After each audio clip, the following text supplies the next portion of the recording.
की न्यूज़ खटर पटर, बातें भी चटर पटर, घर घर की खबर खबर, हंसी ठिठोली की है अंगड़ाई। रेडियो राजू भाई, रेडियो राजू भाई, रेडियो राजू भाई, राज मिस्त्री का अपना रेडियो। नमस्कार, सत श्री अकाल, खुशामदीद और आदाब मेरे प्यारे राजमिस्त्री भाइयों।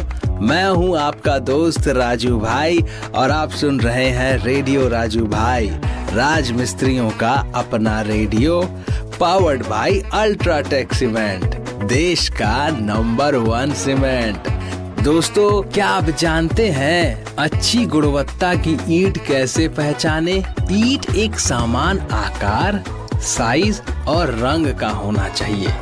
इधर उबड़ खाबड़ हुआ तो गड़बड़ है, साइज में और कहीं गड़बड़ हुआ, टेढ़ा मेढ़ा हुआ तो भी गड़बड़ है, और रंग भी अगर कहीं फीका और कहीं गाढ़ा है तो भी गड़बड़ है। सब एक बराबर होना चाहिए। एक दूसरे को टकराने पर उसकी आवाज टन टन आनी चाहिए। जैसे धातु को टकराते हैं ना, स्टील का बर्तन अगर टकराया जाए तो जैसे आवाज आती है, ईंटा को भी टकराने से वैसी ही आवाज आनी चाहिए। याद रखिए मेरे प्यारे भाइयों, केवल अल्ट्राटेक, क्योंकि अच्छा काम तो अच्छा नाम। तो शुरू करते हैं आज का प्रोग्राम। आज का दिन बहुत खास दिन है, क्योंकि आज रविंद्रनाथ टैगोर जी की जयंती है आज। तो दोस्तों, आज श्री रविंद्रनाथ टैगोर जी की जन्मदिन पर हम गुरुदेव के बारे में बात करेंगे और इनकी एक कविता भी पढ़ेंगे। तो दोस्तों तैयार हो जाइए, क्योंकि आज का एपिसोड जो है वो बहुत खास होने वाला है। आप सुन रहे हैं रेडियो राजू भाई, राज मिस्त्रियों का अपना रेडियो, और हम हैं आपके दोस्त राजू भाई। तो दोस्तों शुरू करते हैं। कवि गुरु रविंद्रनाथ ठाकुर को गुरुदेव के नाम से भी जाना जाता है। गुरुदेव बहुआयामी प्रतिभा वाले शख्सियत थे। वो कवि, साहित्यकार, दार्शनिक, नाटककार, संगीतकार और चित्रकार थे। विश्वविख्यात महाकाव्य गीतांजलि की रचना के लिए उन्हें 1913 में साहित्य के लिए नोबेल पुरस्कार से सम्मानित किया गया। साहित्य के क्षेत्र में नोबेल जीतने वाले वे अकेले भारतीय हैं। रविंद्रनाथ ठाकुर का जन्म 8 मई 1861 को कोलकाता में हुआ। उनके पिता का नाम देवेंद्रनाथ टैगोर और माँ का नाम शारदा देवी था। स्कूली शिक्षा सेंट जेवियर स्कूल में पूरी करने के बाद बैरिस्टर बनने के सपने के साथ 1878 में इंग्लैंड के ब्रिजस्टोन में एक पब्लिक स्कूल में दाखिला लिया। उन्होंने लंदन विश्वविद्यालय से कानून की पढ़ाई की, लेकिन 1880 में बिना डिग्री लिए भारत लौट आए। रविंद्रनाथ टैगोर मानवता को राष्ट्रवाद से ऊंचे स्थान पर रखते थे। गुरुदेव गांधी जी का बहुत सम्मान करते थे, लेकिन वे उनसे राष्ट्रीयता, देशभक्ति, सांस्कृतिक विचारों की अदला बदली, तर्क शक्ति जैसे विषयों पर अलग राय रखते थे। हर विषय में टैगोर का दृष्टिकोण परंपरावादी कम और तर्क संगत ज्यादा हुआ करता था, जिसका संबंध विश्व कल्याण से होता था। टैगोर ने ही गांधी जी को महात्मा की उपाधि दी थी। गुरुदेव ने बांग्ला साहित्य के जरिए भारतीय सांस्कृतिक चेतना में नई जान डाली। वे एकमात्र कवि हैं जिनकी 2 रचनाएं 2 देशों में राष्ट्रगान बनी। भारत का राष्ट्रगान जन गण मन और बांग्लादेश का राष्ट्रगान अमर सोनार बांग्ला गुरुदेव की ही रचनाएं हैं। ईश्वर और इंसान के बीच मौजूद आदि संबंध उनकी रचनाओं में विभिन्न रूपों में उभर कर आता है। साहित्य की शायद ही ऐसी कोई विद्या है जिनमें उनकी रचना ना हो। गान, कविता, उपन्यास, कथा, नाटक, प्रबंध, शिल्पकला, सभी विषयों में उनकी रचनाएं विश्वविख्यात हैं। उनकी रचनाओं में गीतांजलि, गीताली, गीतिमाल्य, कथा ओ कहानी प्रमुख हैं। उन्होंने कई किताबों का अनुवाद अंग्रेजी में किया। अंग्रेजी अनुवाद के बाद उनकी रचनाएं पूरी दुनिया में फैली और मशहूर हुई। गुरुदेव 1901 में सियालदा छोड़कर शांति निकेतन आ गए।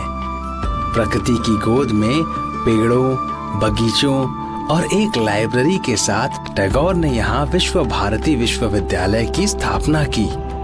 शांति निकेतन में टैगोर ने अपनी कई साहित्यिक कृतियां लिखी थी और यहाँ मौजूद उनका घर ऐतिहासिक महत्व का है। दोस्तों, आपके राजू भाई को भी एक बार मौका मिला था विश्वविद्यालय जाने का और मैं वहाँ गया था और वहाँ जाकर प्रकृति की गोद में उस आबो हवा में ऐसा कुछ जादू था जिसकी बदौलत मेरे मन को बहुत शांति मिल रही थी। और दोस्तों, क्या आप ये बात जानते हैं कि होली के दौरान, जिसे बंगाल में दोल कहते हैं, उस वक्त वहाँ पर बहुत खुशहाली से दोल खेला जाता है, यानी कि होली खेला जाता है। बड़े बुजुर्ग छोटे बच्चे हर कोई प्यार से एक अलग ही माहौल तैयार करता है और उस माहौल में होली खेलना दुनिया का कई सुखद अनुभवों में से एक सुखद अनुभव है। दोस्तों, कभी आपको मौका मिले वहां जाने का शांति निकेतन, तो आप जरूर जाइएगा मेरे प्यारे राजमिस्त्री भाइयों। अब हम शो में आगे बढ़ते हैं और मैं आज आपको श्री रविन्द्रनाथ टैगोर जी की ही लिखी एक कविता सुनाऊंगा। आप सुन रहे हैं रेडियो राजू भाई, राजमिस्त्रियों का अपना रेडियो। दोस्तों, एक बात याद रखिएगा, जो बात बहुत जरूरी है वो मैं आपको याद दिलाने वाला हूँ मेरे राजमिस्त्री भाइयों, और वो बात है कि केवल अल्ट्राटेक, क्योंकि अच्छा काम तो अच्छा नाम। इसी अच्छे नाम से हमें याद आ रहा है श्री रविन्द्रनाथ टैगोर जी का लिखा हुआ एक कविता जो मैं आपको सुनाने वाला हूँ। तो बस मन और दिमाग को बिल्कुल शांत रखिए और इस कविता का आनंद लीजिए। कविता का नाम है गर्मी की रातों में। गर्मी की रातों में जैसे रहता है पूर्णिमा का चांद, तुम मेरे हृदय की शांति में निवास करोगी। आश्चर्य में डूबे मुझ पर तुम्हारी उदास आंखें निगाह रखेंगी। तुम्हारे घूंघट की छाया मेरे हृदय पर टिकी रहेंगी। गर्मी की रातों में पूरे चांद की तरह खिलती तुम्हारी सांसें उन्हें सुगंधित बनाती। मेरे सपनों का पीछा करेंगी तुम्हारी सांसें उन्हें सुगंधित बनाती। मेरे सपनों का पीछा करेंगी। दोस्तों, इस कविता की व्याख्या मैं आपको बताता हूँ, यानी कि इस कविता में कवि कहना क्या चाहते हैं। इस कविता के माध्यम से लेखक रविंद्रनाथ टैगोर जी द्वारा गर्मी की खूबसूरत रातों का वर्णन किया जा रहा है। कवि द्वारा बताया जा रहा है कि गर्मी की रातों में किस तरह पूर्णिमा का चांद हमारे मन में शांति का निवास करता है और ठंडी ठंडी हवाएं हमें तरोताजा करती हैं। गर्मी की रातों में छत पर खुले आसमान के नीचे लेटना और आसमान में अनगिनत तारे और पूर्णिमा की चांद की रोशनी का एहसास हमें भी हमारे जीवन में इसी तरह चमकने का संकेत देता है। तो दोस्तों, अभी जो माहौल है, अभी जो इधर का मौसम है, वो गर्मी वाला मौसम ही है और हम इस कविता के माध्यम से इस मौसम के संपर्क में आकर पूरी बात को समझ पा रहे हैं। इसे ही कहते हैं किसी चीज के साथ खुद को संबंधित कर लेना। आप किसी चीज के साथ खुद को ढाल लेते हैं, ये एक बहुत बड़ी कला है दोस्तों। तो इसी बात पर मैं राजू भाई अब लेने वाला हूँ आप सभी से इजाजत। लेकिन जाने से पहले आपको एक बहुत जरूरी बात कहूँगा, वो ये है कि अपने सेहत का बिल्कुल ख्याल रखिए दोस्तों।